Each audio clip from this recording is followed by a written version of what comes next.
আসসালামু আলাইকুম। দেশ ও প্রবাস থেকে যে যেখান থেকে আমার এই ভিডিওটি দেখতেছেন সবাই ভালো থাকবেন, সুস্থ থাকবেন।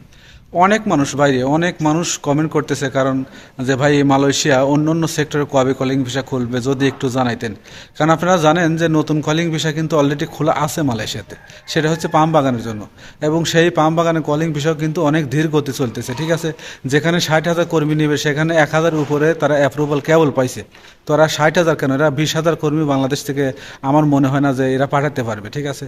তো অনেক ধীর গতি চলতেছে নতুন কলিং ভিসা নিয়ে। তো ওইখানে অনেক এজেন্ট অনেকেরই কিন্তু এরকমভাবে মেডিকেল করাচ্ছে যে কারো হোটেলে দিবে বা কারো রেস্টুরেন্টে দিবে বা কারো অন্য অন্য বিভিন্ন রকম কোম্পানি আছে সেই কোম্পানিতে দিবে। এরকম দালালরা অনেকভাবে প্রতারণা করে অনেক মানুষের কাছ থেকে পাসপোর্ট নিয়ে মেডিকেল করাইতেছে।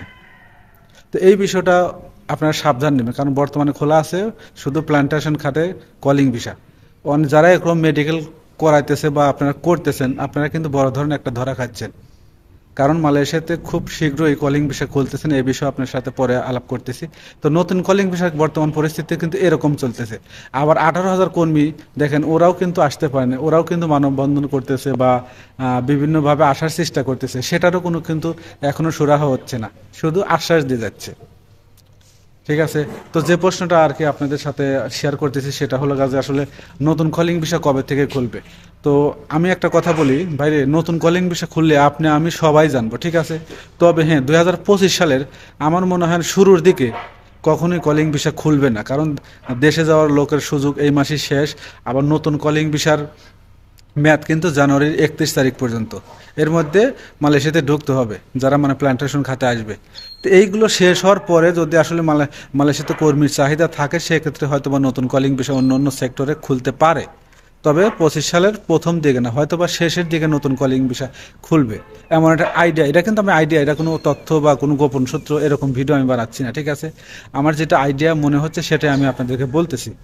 কলিং পেশা যখন, কারণ আপনি অলরেডি জানেন যে মালয়েশিয়া থেকে কিন্তু এরকম ঘোষণা আসছে যে অতিরিক্ত কর্মী কিন্তু বর্তমান মালয়েশিয়াতে আছে। যে কোম্পানিতে 10 জনের প্রয়োজন, ওই কোম্পানিতে 20 জন আছে। তো আসলে মালয়েশিয়াতে কাজের পরিস্থিতিটা একটু খারাপ, হয়তো বা কাজ এখন আসে গেছে, অনেক কোম্পানিতে ভালো কাজ। তো যেখানে 10 জন লোক ওইখানে কিন্তু 20 জন লোক লাগতেছে, যেহেতু ভালো কাজ আসতেছে। তো ভালো কাজের পরিস্থিতির লোকের চাহিদা হলে পারে খুব শীঘ্রই হয়তো বা নতুন কলিং বিষয় অন্য অন্য সেক্টরে খুলবে, এটা আমি মনে করি।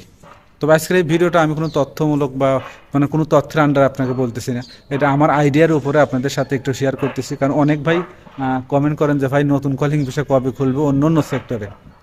তো আমি যেটা সত্য কথা সেটা আপনাদের সাথে একটু শেয়ার করার চেষ্টা করলাম।